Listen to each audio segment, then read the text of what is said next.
আমরা এখন আছি আলীকদম আবাসিক, আর এখান থেকে আমরা এখন চলে যাব মারাংতং পাহাড়ে, যেটা নাকি প্রায় 1600 মিটার উপরে। আমরা এখন আছি ইয়াংছা বাজারে। এখানে আর্মি চেকপোস্টে আমরা আমাদের আইডি কার্ডগুলো জমা দিব, দেন আমরা চলে যাব বান্দরবনের গহীনে। বান্দরবানের লামা রোডের অ্যাডভেঞ্চার বলতে গেলে এটি একেবারে রোমাঞ্চপ্রিয় ভ্রমণকারীদের স্বপ্ন পূরণের মতো। পাহাড়ি মোড়, ঝুঁকিপূর্ণ উঁচু নিচু পথ, মেঘের রাজ্যে চলার অনুভূতি আর প্রাকৃতিক বন্যা, সব মিলে এটি একটি অ্যাডভেঞ্চারাল ট্রেল হয়ে ওঠে। বাংলাদেশের সবচেয়ে সুন্দর জায়গাগুলো পাবেন আপনি এই বান্দরবনে। তাছাড়া এই বান্দরবনের আঁকাবাঁকা রাস্তাগুলো এই বান্দরবনকে করে তোলে আরো অ্যাডভেঞ্চারাল। কখনো রাস্তার সাথে বিশাল খাড়া পাহাড়, আবার কখনো বা রাস্তার সাথে এত ভয়ঙ্কর ঢালু যে আপনি তা দেখে ভয় পেয়ে যাবেন।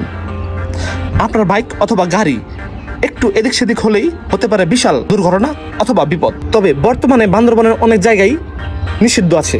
2015 সালে 2 জন পর্যটক নিখোঁজ হওয়ার পর থেকেই এই বান্দরবনে অনেক জায়গা ব্যান করে দেওয়া হয়, আর আজকে 2025 অনেক জায়গায় আসলে ওপেন করে দেওয়া হয়েছে। তবে এগুলো কতদিন থাকে ওপেন তারও কোনো ঠিক ঠিকানা নাই। সো এর জন্য আমি বলবো, যদি সুযোগ পান বান্দরবনটা ঘুরে ফেলেন, কারণ কখন বন্ধ হয়ে যায় কখন আবার নিষেধাজ্ঞা পড়ে যায় তার কোনো ঠিক ঠিকানা নাই। তাছাড়া বয়স একটা ফ্যাক্ট বান্দরবন ঘোরার জন্য। পাহাড় ঘোরা অনেক কষ্টের এবং অনেক আনন্দেরও। সো পায়ে শরীরে শক্তি থাকা অবস্থায় ঘুরে ফেলুন বান্দরবন, তা না হলে একটা সময় টাকা থাকা সত্ত্বেও ঘুরতে পারবেন না এই বান্দরবন শহর। টাকা কম আছে, ম্যানেজ করেন, তারপরও বয়স থাকতে ঘুরে ফেলুন এই পাহাড়। লামা রোড অ্যাডভেঞ্চার মানেই পাহাড়ি জঙ্গলের বুক চিরে চলা এক রোমাঞ্চকর যাত্রা, যেখানে প্রকৃতি কখনো আবার সৌন্দর্য দেখায়, আবার কখনো চ্যালেঞ্জ ছুঁয়ে দেয়। তাছাড়া পাহাড় আমাদের অনেক কিছু শেখায়। পাহাড় শতাব্দীর পর শতাব্দী ধরে স্থির দাঁড়িয়ে থাকে, বৃষ্টি বা তুষারপাত তাকে নাড়াতে পারে না। এটি আমাদের শেখায় জীবনের কঠিন সময়ে ধৈর্য ও স্থিতিশীল থাকা জরুরি। পাহাড়ের বিশালতা ও নীরবতা আমাদের শেখায় প্রাকৃতিক মহিমা ও শক্তির প্রতি শ্রদ্ধাশীল হতে। পাহাড়ের সামনে দাঁড়ালে মানুষ নিজেকে ক্ষুদ্র মনে করে, যা আমাদের অহংকার কমাতে সাহায্য করে। তো এখানে যেমন সুন্দর স্মৃতি আছে, ঠিক তেমন ভয়ঙ্কর স্মৃতিও আছে। গত 2 দিন আগে একটা যাত্রা গিয়েছে কিস্তং রুংরাং সামিটে, যেখানে 2 জন পর্যটক পাহাড়ি ঢলে তাদের জীবন হার, হয়তোবা হোস্টদের গাফলতি অথবা নিজেদের। তবে এই বান্দরবন যেমন সুন্দর ঠিক তেমন ভয়ঙ্কর। সো যখন কেউ আসেন ঠিক সেই দিকে আপনাদেরকে লক্ষ্য রাখতে হবে, নিজের সিকিউরিটি নিজে হতে হবে।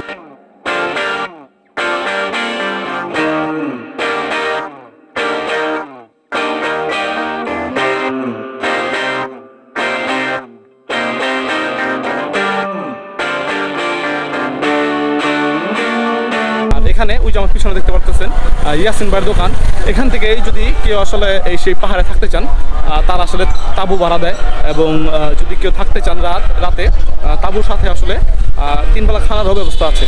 তো সেক্ষেত্রে আপনাদের 850 টাকা গুনতে হবে, তাঁবু প্লাস 3 বেলার খানা। তো আমরা এখন চলে যাব মারাংতং ক্যাম্পে, আর এখানে আপনি হেঁটেও যেতে পারবেন, আবার বাইকেও যেতে পারবেন। তো আপনাদের সুবিধা মতো আপনারা সেভাবে যেতে পারেন। হ্যালো, আসসালামু আলাইকুম। আমরা এখন আছি বান্দরবান, আর ওই যে দেখুন পিছনে দেখা যাচ্ছে বিশাল পাহাড়। আর আজকে আমরা এই বান্দরবনের 3টা জনপ্রিয় স্পট এক্সপ্লোর করব। হয়তোবা ক্যামেরায় পিছনে সেই পাহাড়গুলো দেখা যাচ্ছে না, বাট বিশাল পাহাড়, ওই যে দেখুন বিশাল পাহাড়।